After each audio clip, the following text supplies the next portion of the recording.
انسان کی تعریف۔ جس طرح اللہ سبحانہ و تعالیٰ نے سورہ ہود میں ارشاد فرمایا، اور اے محمد صلی اللہ علیہ وسلم، یہ پیغمبروں کے قصے جو ہم تمہیں سناتے ہیں وہ چیزیں ہیں جن کے ذریعے سے ہم تمہارے دل کو مضبوط کرتے ہیں۔ ان کے اندر تم کو حقیقت کا علم ملا اور ایمان لانے والوں کو نصیحت اور بیداری نصیب ہوئی۔ فرمان الہی ہے، اے نبی صلی اللہ علیہ وسلم، یہ غیب کی کچھ خبریں ہیں جنہیں ہم آپ کی طرف وحی کر رہے ہیں۔ اس سے پہلے نہ آپ یہ خبر جانتے تھے اور نہ ہی آپ کی قوم، اس لیے آپ صبر کرتے رہیں۔ یقین مانیں کہ بہترین انجام پرہیزگاروں کے لیے ہی ہے۔ جس طرح اللہ سورہ یوسف میں ارشاد فرماتا ہے، اے نبی صلی اللہ علیہ وسلم، آپ کی طرف وحی کر کے ہم آپ کو ایک بہترین واقعہ سنا رہے ہیں، جبکہ اس سے پہلے یقیناً آپ اس سے بالکل ہی بے خبر تھے۔ جس طرح ہم لوگ جانتے ہیں، اللہ رب العزت نے اس کائنات کی تمام چیزوں کی تخلیق فرمائی اور ہر چیز کو کلمہ کن کہہ کے ہو جا کہہ کر پیدا فرمایا۔ انسان کو تمام مخلوقات سے افضل ثابت کرنے کے لیے اسے سب سے بہتر انداز میں تخلیق فرمایا۔ فرمان الہی ہے، اللہ وہی تو ہے جو زندگی اور موت دیتا ہے، اور جب وہ کسی بھی کام کا فیصلہ کر لیتا ہے تو صرف یہ کہتا ہے کن، یعنی ہو جا، بس وہ ہو جاتا ہے۔ اللہ نے فرمایا، اے ابلیس، جسے میں نے اپنے ہاتھوں سے پیدا کیا، تجھے اسے سجدہ کرنے سے کس چیز نے روکا؟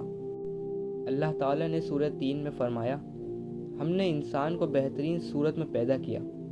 اللہ سبحانہ و تعالیٰ نے انسان کو بہترین انداز میں تخلیق کرنے کے بعد اسے بیکار نہیں رہنے دیا، بلکہ اسے پکڑنے کے لیے ہاتھ، چلنے کے لیے پیر، سننے کے لیے کان، دیکھنے کے لیے آنکھیں، بولنے کے لیے زبان، چاہنے کے لیے دل، غور و فکر کرنے کے لیے دماغ عطا فرمایا۔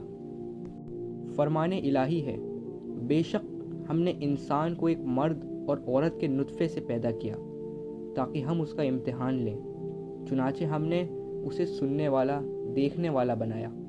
سورہ الدہر میں فرمایا، بے شک ہم نے اسے سیدھی راہ دکھا دی، اب وہ شکر کرنے والا بنے یا ناشکرا۔ اور سورہ القیامہ میں فرمایا، کیا انسان نے یہ سمجھ رکھا ہے اسے بیکار چھوڑ دیا جائے گا؟ انسان کی رہنمائی کے لیے اللہ تعالیٰ نے اپنی کتابیں نازل فرمائی اور اپنے رسولوں کو بھیج کر سیدھی راہ سمجھائی، تاکہ انسان دنیا کی زندگی بھی پرسکون گزارے اور دنیا میں نیک اعمال کر کے اپنی آخرت کو بھی سنوارے۔ اللہ نے انسان کو برگزیدہ اور خاص انسانوں یعنی پیغمبروں کے راستے پر زندگی بسر کرنے کا طریقہ سکھایا۔ اس عقیدے کا فطری تقاضا یہ ہے کہ اس کائنات اور تمام موجودات اور انسان کو اللہ اور صرف اللہ ہی کا تخلیق کردہ تسلیم کیا جائے۔